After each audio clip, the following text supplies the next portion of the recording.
प्रार्थना की प्रसन्न हो गए तो भगवान ने कहा एक काम करो, तुम ये शंख ले जाओ। बोले बाबा, अब बोले उनके तो मन में कोई कोई नहीं, भिखारी, शंख ले जाओ। लेकिन हाँ भक्त जी, एक विशेषता है शंख में। बोले क्या? कि ये शंख जब तुम बजाओगे तो तुम्हें 1% मिलेगा, तुम्हारे पड़ोसियों को 2% मिलेगा। तुम्हें 1 रुपये मिलेगा तो तुम्हारे पड़ोसियों को 2 रुपये मिलेंगे। तुम्हें 10 रुपये मिलेंगे तो पड़ोसियों को 20 रुपये मिलेंगे। उन पर कृपा दूनी होगी। अब ले तो हाथ में लिया, लेकिन बात हजम नहीं हुई। शंख घर में ले आए, पूजा में रख दिया। शंख भी 2 प्रकार के होते हैं, एक बजाने वाला शंख अलग होता है और पूजा का शंख। शंख जब भी अपने घर में रखो ना तो उल्टा रखना चाहिए। शंख कभी खाली मत रखो। या तो शंख में अक्षत रख दो, आ माने नहीं, छत माने विनाश, अक्षत माने चावल, और या शंख में गंगा जल भर के रख दो। ये नहीं है ले तो आए, नाम से शौक से शंख रख दो घर में। हाँ, अब रखे ही है। यदि शंख सीधा रखा जाएगा तो घर में शंख ही बज जाएगा। शास्त्र का प्रमाण है ये। इसलिए शंख ऐसा रखो पीठ की तरफ, उसमें गंगा जल या अक्षत सफेद चावल भर के रखना चाहिए।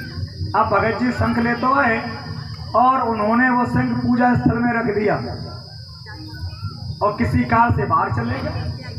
पूजा होती रही। एक दिन श्रीमती की नजर पड़ गई। उन्होंने कहा शंख बहुत दिन से रखा है, बजा ही नहीं रहा। अरे पूजा में शंख बजना चाहिए।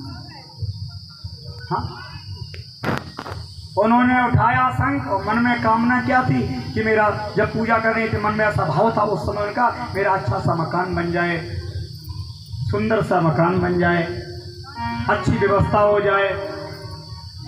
ऐसा मन में उस समय भाव था, विचार था। लोगों के विचार बदलते बदलते छड़े रुष्टा, छड़े तुष्टा, रुष्टा तुष्टा, छड़े छड़े, क्षण में प्रसन्न हो जाए, क्षण में गुस्सा हो जाए, क्षण में कुछ और सोचे, क्षण में कुछ और करे, है ना।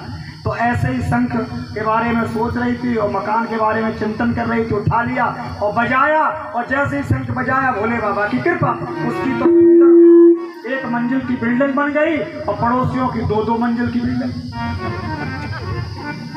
हाँ, बिना ईटा, बिना मोहरम, बिना सीमेंट के, बिना पुट्टी के, बिना पेंट के, झकाझक मकान।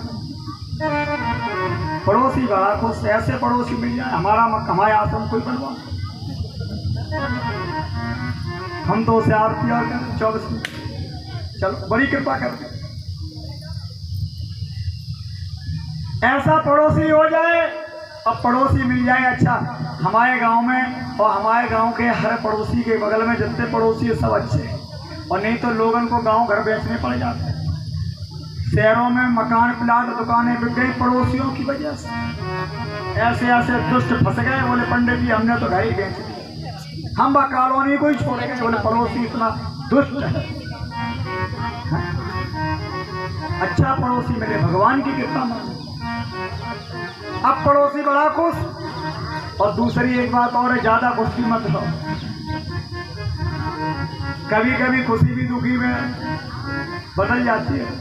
अब पड़ोसी कह रहे हो भगत जी और सुनाओ। भगत जी समझ गए हमारी 1 मंजिल की 2 मंजिल की, कहीं तो कह रहे हो सुनाओ, अभी तक नहीं गई सुनाओ।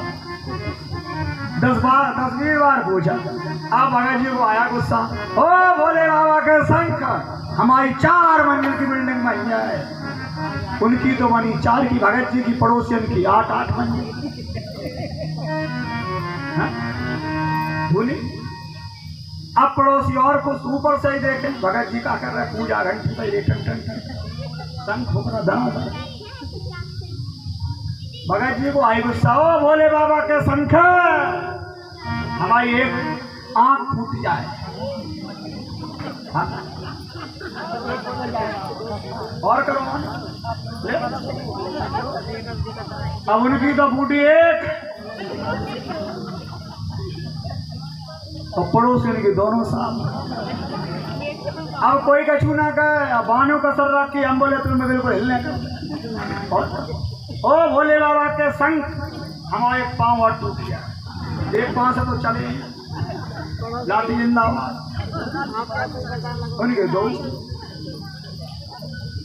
इसीलिए कभी भी ऐसा प्रसंग आया उसमें यहाँ तक का हो भोले बाबा के संग हमारे घर के सामने 2 कुआ और पड़ोसन के 4-4 कुआ तो सब गांव समाप्त कर लिया। घर से निकले तो धम धम धम कोई नहीं। 4-4 कुआ में 100 बच जाओ, 200 बच जाओ, 300 बच जाओ और गेट के सामने चारों बोले और अंदर